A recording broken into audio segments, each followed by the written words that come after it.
Friends, இன்றைக்கி நம்ம பார்க்க போகிறது கூழ். வெயிலுக்கு நல்ல ரொம்ப உடம்புக்கு நல்லது கூழ். சோளம் கூழ் செய்ய போகிறோம். நான் இப்போது வெள்ளை சோளம் எடுத்திருக்கேன். அது இந்த கப்பில் ஒரு 3/4 கப் எடுத்திருக்கேன். அதை நம்ம போட்டு ஒரு 6 hours 5 hoursலேருந்து 6 hours ஊற வச்சுக்கலாம். அதை நான் இப்போ ஊற வைக்கிறேன்.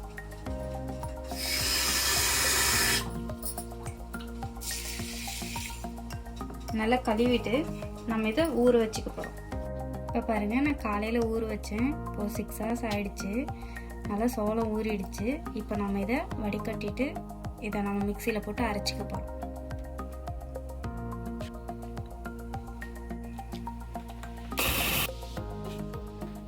இப்போ பாருங்கள், சோளம் அரைச்சிட்டேன். ஒரு சோளம் 3 இருக்கிற அளவுக்கு நம்ம அரைச்சிக்கணும்.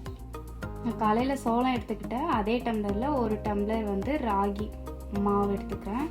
அதையும் போட்டு நம்ம இப்போ மிக்ஸ் பண்ணணும். அதே அளவு தண்ணி நான் காமிக்கிறேன். இந்த கன்சிஸ்டன்சியில் தண்ணி ஊற்றி நம்ம மிக்ஸ் பண்ண போகிறோம்.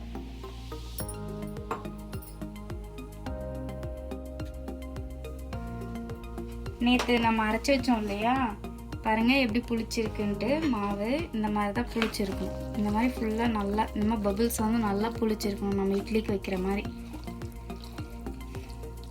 இந்த மாதிரி புளிச்சிருக்கணும். இப்போது நான் தண்ணி வச்சுக்கிட்டேன்.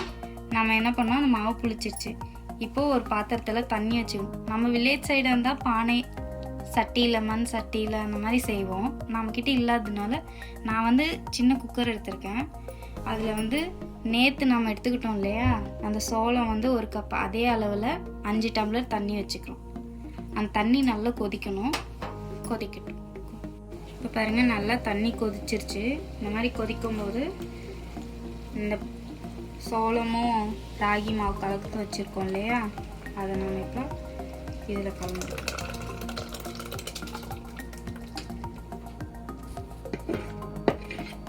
பண்ணிட்டு நல்லா கலந்துக்கிட்டே இருக்கணும்.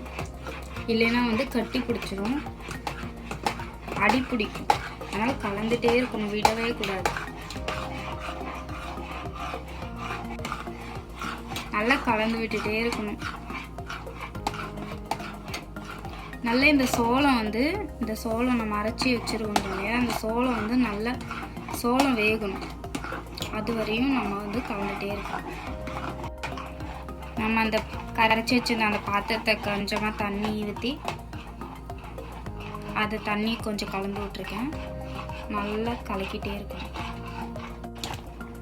இப்போ பாருங்கள், நல்லா கொதிச்சிட்ருக்கு.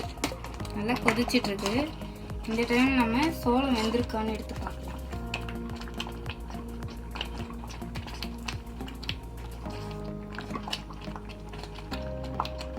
இன்னும் வேகலை, இன்னும் கொஞ்ச நேரம் ஆகும்.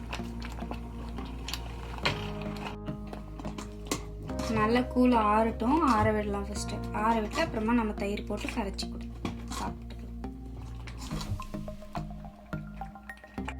இப்போ பாருங்கள், நான் தயிர் விட்டு கரைச்சிட்டேன். மேலே சும்மா வெங்காயம்,